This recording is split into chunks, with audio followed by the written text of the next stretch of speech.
Well, the College Football Playoff Committee released their first rankings of the season on Tuesday night. Where did LSU end up? Is it fair? What does it mean for the program moving forward? And how does that change, if at all, the way that we perceive this team in 2022? We'll get into all of that plus so much more on today's edition of Locked on LSU.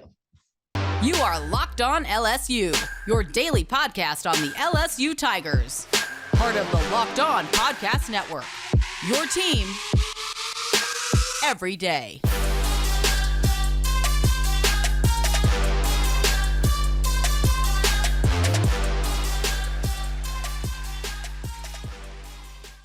Well, thank you for making Locked on LSU your first listen every day. We are free and available wherever you get your podcast. Plus, we're on YouTube as well, so you can listen to the podcast on the go on whatever your preferred podcast platform is. But we're also on YouTube as well, so you can listen and you can watch. And of course, we are part of the Locked On Network, your team every day. My name is Caroline Fenton, and I am your host, as I am every day. I'm an LSU graduate. I've been covering LSU football and LSU athletics since 2016, and I now host a sports talk radio show for ESPN 102.5 The Game in Nashville, Tennessee. But I also want to let y'all know that today's edition of Locked On LSU is brought to you by LinkedIn Jobs. LinkedIn Jobs helps you find the qualified candidates that you want to talk to faster. So post your job for free at linkedin.com/lockedoncollege. That's linkedin.com/lockedoncollege to post your job for free. Terms and conditions apply. Well, the College Football Playoff Committee released their top 25 rankings, the initial CFP rankings of the season on Tuesday night. And what I think was probably one of the bigger shocks for LSU fans and probably just for college football fans in general was where LSU wound up. And that was at the 10th spot in the country. You heard it. LSU is a top 10 team in the country going into week 10, going into Alabama week. And I have so many thoughts on that.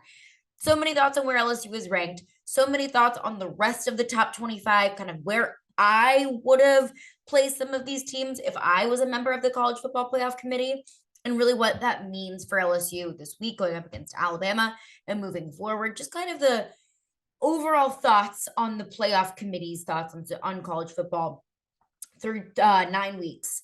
But I want to preface all of that by saying we need to give Brian Kelly a whole heck of a lot of credit for what he's been able to do for this team through 9 weeks. What he's been able to do for LSU in just his first year. I said this on a podcast, I don't remember if it was yesterday or whenever it was, but I said, if you would have told me, over the summer going into this season that LSU would be 6-2 going into the Alabama game and potentially competing for the SEC West, I would be doing cartwheels. I would be throwing up and peeing my pants. I would be so freaking excited. And I think you probably would be too, because I had so many questions about what this team could be. Doubts, I think, is a fine word to use as well. Like I honestly had some doubts about what this team was able to do in year one, but also that being said, if LSU didn't have a fantastic, amazing, remarkable, super memorable season in 2022, I didn't have doubts that would potentially be able to be turned around in the future. I just didn't know what to expect. And I remember at SEC Media Days in mid-July over the summer, I said, look, I think LSU could go 6-6. I also think LSU could potentially go 10-2. That was really, the very loose expectation that I had for this team was that the ceiling was very high, but the floor was also very low because we just didn't know what to expect. And, whenever I said that, I was like, I honestly lean closer to the 6-6, the 7-5. Maybe if they get super lucky, they can squeak by with an 8-4. And 8-4 is, still potentially in the cards. The season's not over yet. I don't want to jump to conclusions and just assume that some of these games at the end of LSU's schedule are going to be gimmies, because they're not in this league. But I was initially leaning closer to the 6-6 side, just barely squeaking by with a pretty unimpressive bowl game. But, and also I want to preface that by saying, I think that was a fair expectation because LSU had less than 40 scholarship players in a bowl game, because LSU had so many players leave in the transfer portal because LSU had a completely different coaching staff. There was so much turnover both on the field and on the sidelines that I figured it might take a little bit longer than just 1 year or just one season to not even, be a top 10 ranked team in the college football playoff, the first rankings, but just to be, a respectable team, to be able to pick up some difficult SEC wins along the way and lose a few games along the way and say, okay, it was a pretty unimpressive season, but let's go on to next year. We've got reason to be optimistic for next year. I think these rankings on Tuesday night are a really wonderful testament to what Brian Kelly has been able to do in his first year. And this is just one tiny microcosm of some things that I think that Brian Kelly doesn't get enough love for. The recruiting class in 2023 and beyond that. The fact that LSU has a top 5 or top 10 recruiting class, it depends on whichever outlet that you go to that does the rankings, that LSU has that in the 2023 recruiting class, and it's looking incredibly optimistic in 24 and beyond. The fact that there are some of the top recruits in the country, 5s and 4-stars from all over the country, from Louisiana, from Texas in the Southeast, and even in Maryland and Indiana on the West Coast, that these 4 and 5-star players are interested in going to LSU. LSU's in their top 10, top 5, top 3, maybe even that's where they want to decide to go, because they see what Brian Kelly is building and they see what he's been able to accomplish in just a few short months since he's been named head coach at LSU. So all of this to say, props to Brian Kelly for being able to build a team worthy of a top 10 ranking in a college football landscape where there are a lot of really good teams, where there's a lot of 1, 2, maybe even 0 lost teams through 9 weeks that are worthy and deserving of being in the top 10. And LSU was able to get in that spot. Now, was the road easy? Was it smooth? Absolutely not. After week 1, I think that we all never expected just a few short weeks later to be in this position celebrating a top 10 ranking in the college football playoff rankings. I didn't expect it. It's been bumpy and it hasn't been incredibly smooth. There have been games that maybe LSU squeaked by with a win, but man, oh man, it was really difficult getting there. But at the end of the day, they got there, and we have to give Brian Kelly credit for it. And it makes me excited for what he can do moving forward. I think you should be excited about it as well. All of that to say, I want to give credit where credit is due. I want to be excited, and you should be excited. I am excited because this is a great sign that's proving that LSU is moving in the right direction and is where they need to be right now. But while I'm excited, and while you should be excited, and while I'm happy, and I think that LSU deserves the recognition that they are getting, I don't agree with it. And I want to get into exactly why coming up next. But before we do that, I want to tell you about LinkedIn, because these days, every new potential hire can feel like a very high stakes wager for your small business. When it comes to your business, when it comes to your livelihood, when it comes to what you are passionate about, you don't want a high stakes wager. You want to be 100% certain that you have access to the best qualified candidates available to help out your small business. So that's why you have to check out LinkedIn Jobs.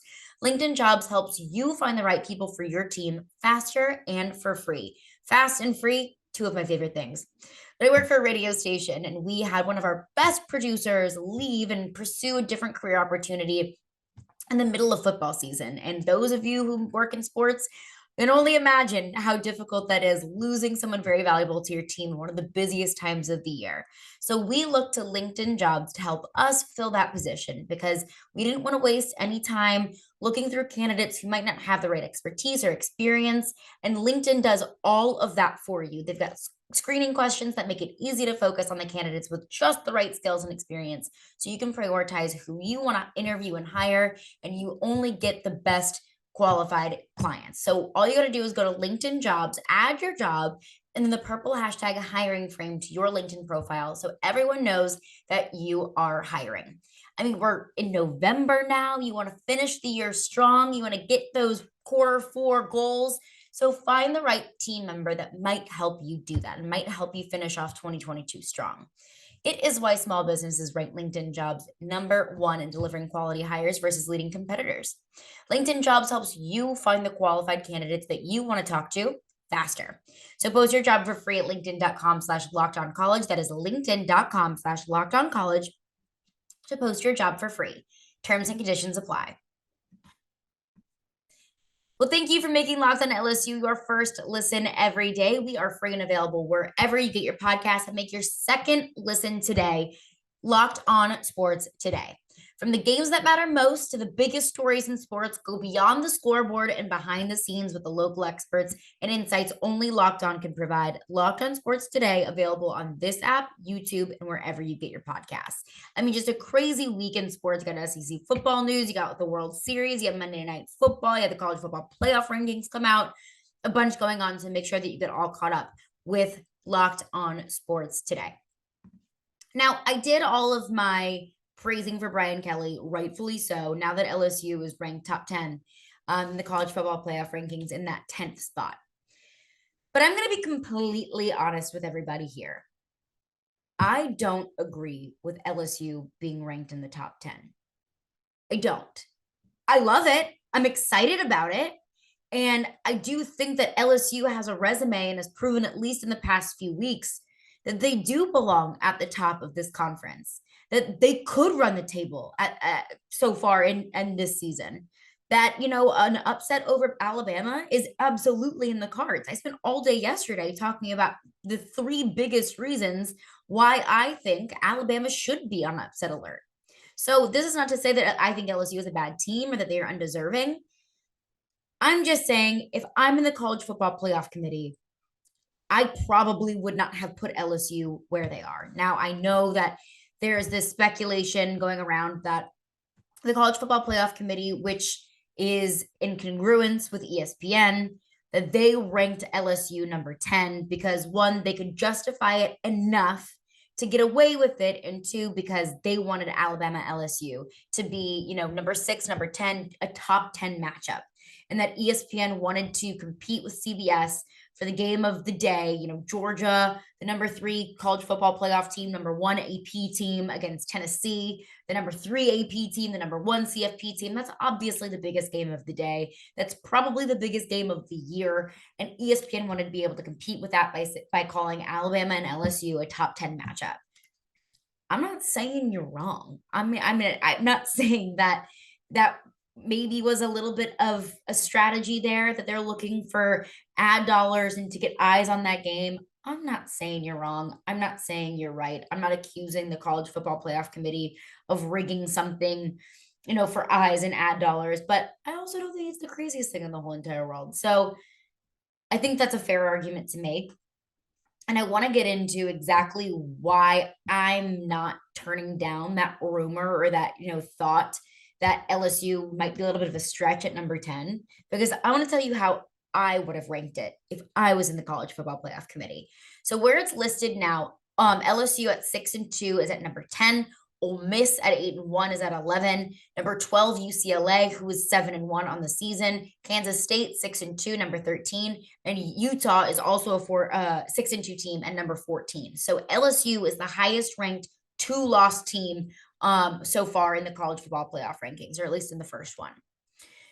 So here's how I would have done it, and I'll explain it to you. And I'm just looking at that little chunk of 10 through 14.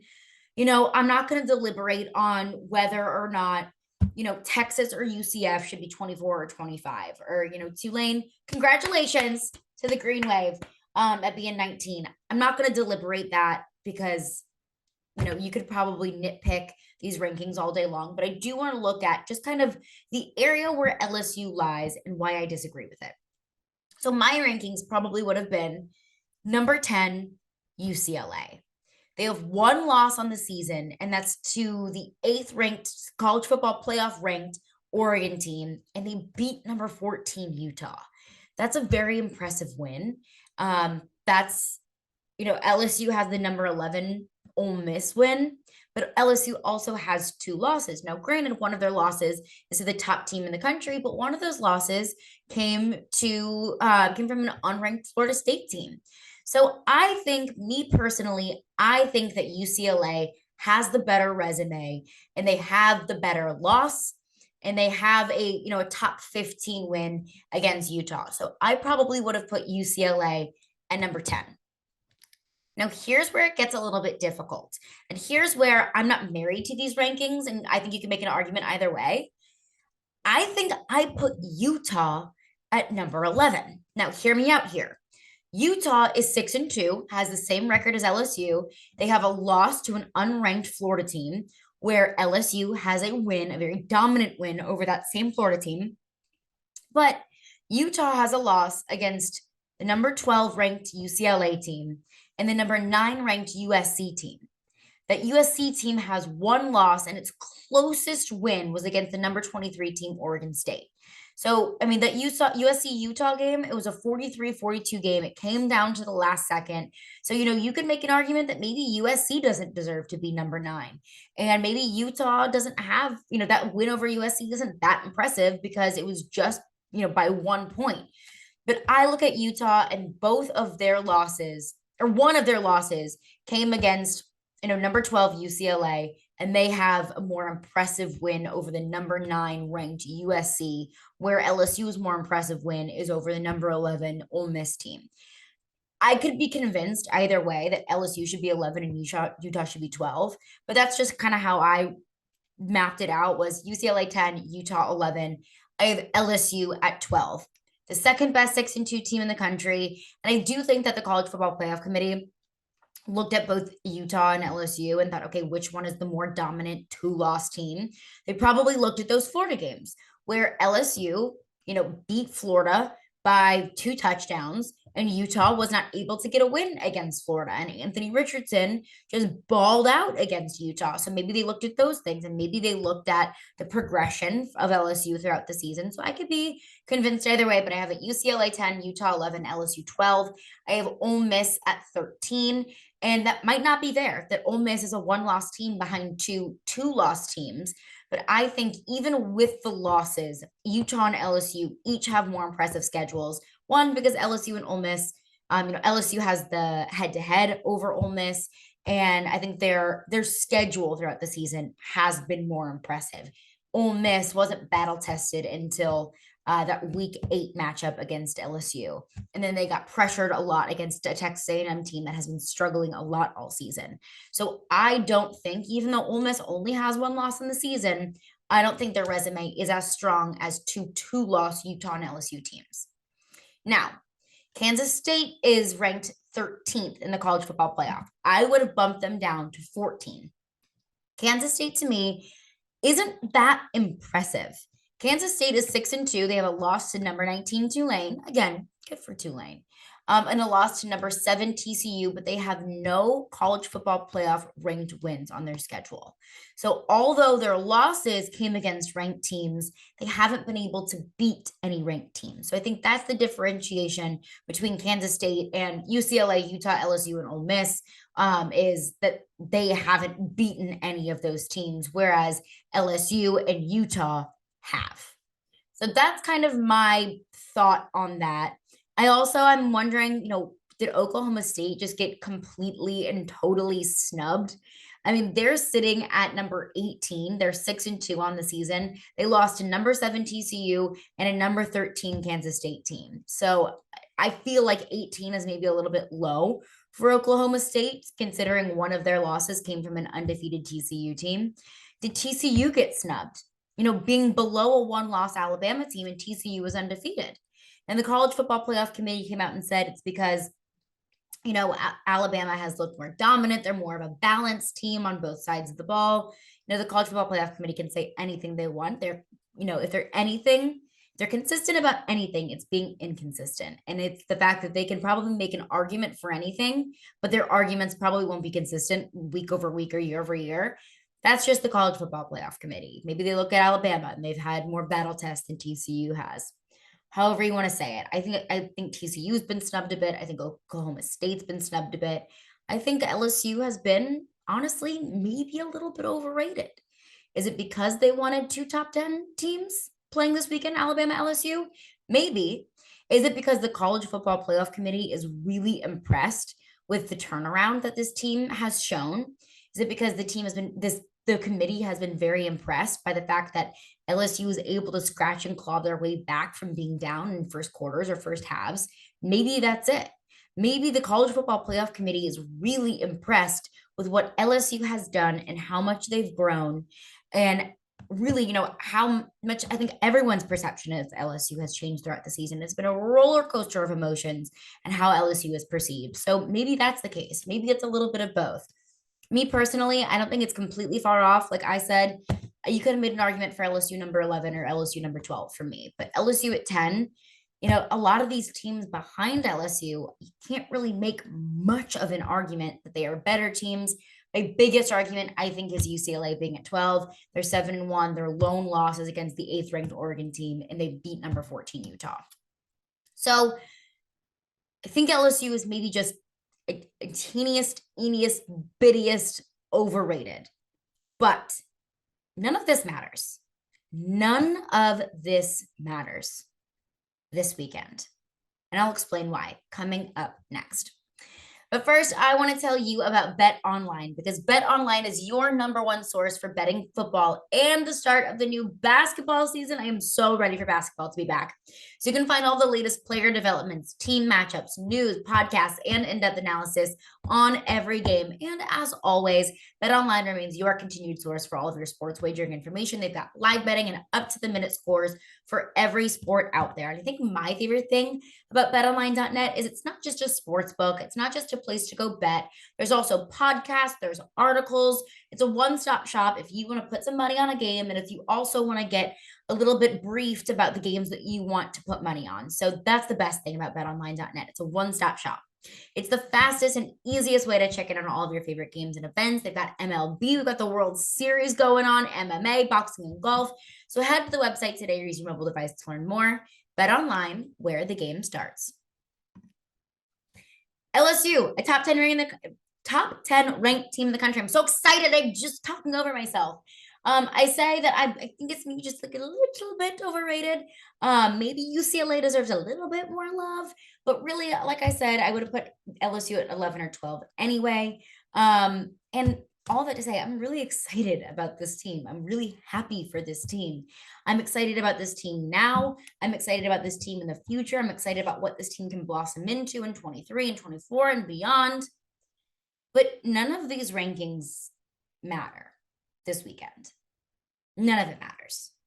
I can be excited about being the 10th ranked team in the country, but also understanding that all of that can go away with a loss against Alabama. That we can be really excited about what's to come because it could mean potentially being a top 6, top 5 team if you beat Alabama. So all of the discussion about LSU is overrated, LSU was only ranked 10th because of the TV ratings, all of that conversation goes away if you beat Alabama. But all of the excitement about being number 10 will go away if you don't. And these rankings as a whole mean not a whole lot after this weekend. I mean, if you just look at the SEC over the next 2 weeks, number 1, Tennessee against number 3, Georgia, well, they're playing this weekend. So we could see a major shift in the top 4. Let's say Tennessee drops a game to Georgia. I don't know if Tennessee would probably drop out of the top 4. I think you would see Georgia go to number 1. And then you've got an undefeated Clemson team. You've got an undefeated TCU team. You've got an undefeated Ohio State team. You've got an undefeated Michigan team that probably would bump Tennessee. Or if Georgia loses to Tennessee, well, Tennessee solidifies that top spot and Georgia falls. Alabama, LSU, number 6, number 10, like I just mentioned. If LSU beats Alabama, they're probably top 5, top 6. If Alabama beats LSU, then Alabama probably gets bumped up a little bit more because they've got a top 10 win and only 1 loss against the top team in the country. So all of these things essentially mean nothing after this weekend. And that doesn't mean don't get excited. That doesn't mean don't be happy. It just means there's still a whole lot of business left. It means that even after Alabama, whatever the outcome may be, you still got Arkansas, you still got Texas A&M on your schedule. And while those games look way more winnable now than they probably did at the beginning of the schedule, you still got to go out there and beat them. So it's not over yet. And I'm not going to get overly excited quite yet, just because I know that all of that could be gone by by next Monday. Second part to that is LSU being ranked 10, this being a number 6, number 10 matchup, doesn't change my perception of the matchup at all. And you can feel however you want to feel about LSU being ranked 10th. If you're excited, if you think that's right, if you think it's overrated, however you want to feel, that is your right to feel that way. But my recommendation to you is don't feel any different about this Alabama game because of the college football playoff rankings. Because the stakes are the same. What you're playing for is the exact same. And sure, the rankings are more fun now. And sure, if you lose this game to Alabama, you'll probably fall in the rankings, probably fall out of the rankings, to be honest, because the only 3-loss ranked team is Texas, with a loss to number 6 Alabama, an unranked Texas Tech team, and a number 18 Oklahoma State team. I can only imagine LSU would probably drop out with 3 losses. But I go on to say that this doesn't change my perception of this game, because I mentioned it last week. If LSU wins this game, they likely win the West, and they likely go to Atlanta. If LSU doesn't, then they probably finish the season 9-3, and that is nothing to be sad about. Like I said, I'd be doing cartwheels at the beginning of the season if you told me LSU was going to go 9-3. There's nothing wrong with that. But I'm not going to accept the fact that this team is going to go 9-3 before they've actually lost 3 games. I'm very much so going into this game expecting LSU to be able to be competitive. I'm not expecting LSU to win. I'd love LSU to win. I'm expecting certain things from LSU. And if that results in a win, then wonderful. But this doesn't change my perception of this game, because my perception of this game is the exact same as it was on Monday and Sunday and Saturday and all the days prior. And that's LSU could be competing for an SEC championship in Brian Kelly's first year. And a number 10 ranking, a number 15 ranking, and an unranking doesn't change my perception of that. And I don't think it should for you either. If anything, it just makes everything a little bit more interesting, and it makes all these national conversations a little bit more between this LSU and Alabama matchup. The excitement's still there. It's still going to be a sold out crowd. It's still going to be a heated rivalry, no matter what the numbers say next to these schools on the scorebug. So I'm excited. This means a lot. This is huge for Brian Kelly. This is huge for this team. Keep winning games, and that's going to mean even more. But thank you for making Locked On LSU your first listen every day. We're free and available wherever you get your podcasts. Also, make sure to make your second listen Locked On Sports Today. It's the biggest stories of the day. They've got instant reactions, big game recaps, and the take of the day. It's available on the Odyssey app, YouTube, and wherever you get your podcasts. So coming up on tomorrow's episode, I'll highlight some of the biggest things that LSU is focusing on and what they should focus on going into this Alabama game, some changes they should make, some good things that they should continue doing. Plus, I'll get your questions, your comments, your concerns. I'll do a mailbag of anything that you want me to address, any questions that you may have, if you want to push back on some of my takes a little bit, feel free to do that. I will address your takes on a mailbag Wednesday or Thursday, whenever we get to it, honestly. So leave some comments below, or you can tweet me at CarolineFenton1 or at Locked On LSU. You can send me a DM, whatever you're comfortable with. If you've got a question, comment, concern, something that you'd like me to address, I'd be happy to do it. But thanks for making Locked On LSU your first listen every day.